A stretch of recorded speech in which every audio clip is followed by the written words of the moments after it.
we stood up to Monsanto, and it went to trial. It ended up the Supreme Court of Canada, where everything they came after me, they lost. They lost the case, but the Supreme Court ruled that Monsanto's patent on a gene is valid.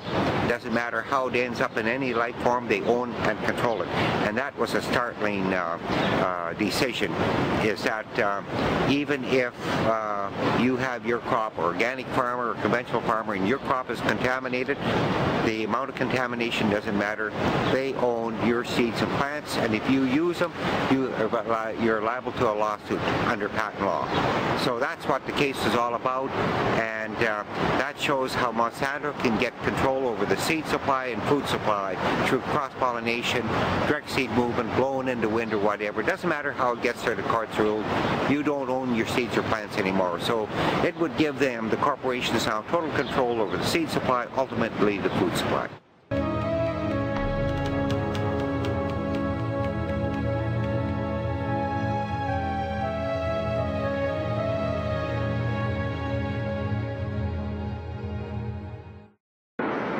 When the U.S. began its occupation of Iraq back in 2003, one of the stated goals on the part of a lot of policy people behind the scenes was to turn Iraq into a model for the next generation of neoliberal economic policies, to impose a level of forced privatization and corporate dominance over every area of life that goes far beyond anything we've seen really anywhere in the world.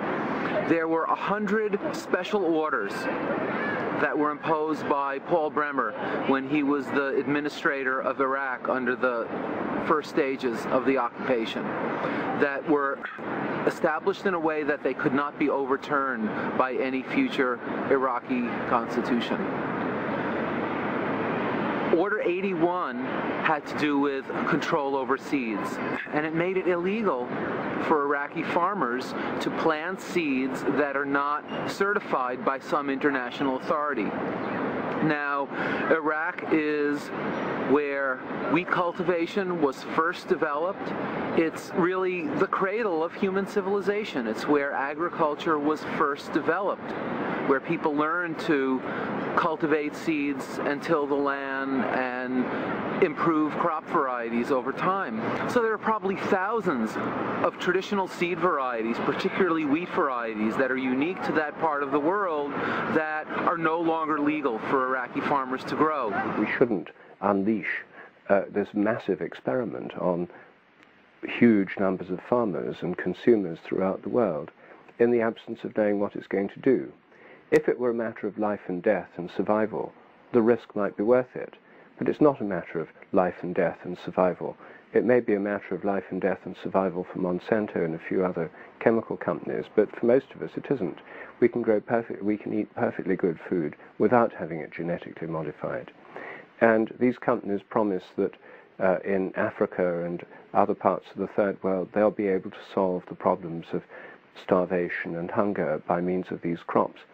Well, if they could actually do that, rather than claim that they might be able to do it in the future, there'd probably be less argument about it. But the fact is that at the moment this is simply a propaganda point that they make to try and justify the technology, claiming to be caring about poor people. Actually, they've put almost no effort into caring about poor people. Their whole effort has been put into getting richer themselves. So I see no reason why we should have an experiment inflicted upon us by companies whose only aim is profit on this massive scale. It's not worth taking any risks at all on a massive scale if there's no benefit associated with them. The calculus of risk and benefit in this case comes down in favor of avoiding the risks and sticking with what we know and trust, namely regular plants produced by regular plant breeding.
I think people need to have a voice. People need to push their government to change things. So one person I've just talked to said that in the United States, genetically modified food still doesn't have to be labeled. I think it's important so the consumer has a choice. Well, from the point of view of the American consumer, I think the first thing is we should be outraged that these potentially dangerous products have been slipped into our food supply without our knowledge or without our approval. And we should be asking everywhere that we buy food, either the supermarket manager or the companies that produce especially processed food, if their products contain genetically engineered ingredients, if they can demonstrate to us that they're free of GMOs or not, and insist that we will only buy products from them that are demonstrably free of GMOs, or if they or ask them to produce results of safety testing, which of course they can't do. I mean, we need to stick up for our rights, for a right to know. That means there's got to be labeling, for our right for products to be adequately tested before they're in our food supply, and for the right for to have products that haven't been tested or that have been shown to be dangerous to be out of our food supply. Basically, as consumers, we need to stick up for our rights. We know that that works when European consumers 10 years ago, as soon as GMOs hit the market, said they wouldn't buy them. It only took 2 or 3 years for all the major supermarket chains in Europe, in order to fight for customers, to say, we guarantee all our products are GMO free, and then the supermarkets, in order to attract those customers, then had to go to their suppliers and say, we'll only buy it from you unless you can prove it's GMO free. I think, so if you know that there's genetically modified products in something you buy in the supermarket, just don't buy it. It's not responsible to feed the products of this infant science to millions of people or release them in the environment where they can never be recalled. When independent scientists look at the research data that supposedly presents an argument for food safety, they're appalled. They said these foods should never be approved. We need to get these foods off the market, and this will take a concerted effort. It's not responsible to feed the products of this infant science to millions of people or release them in the environment where they can never be recalled.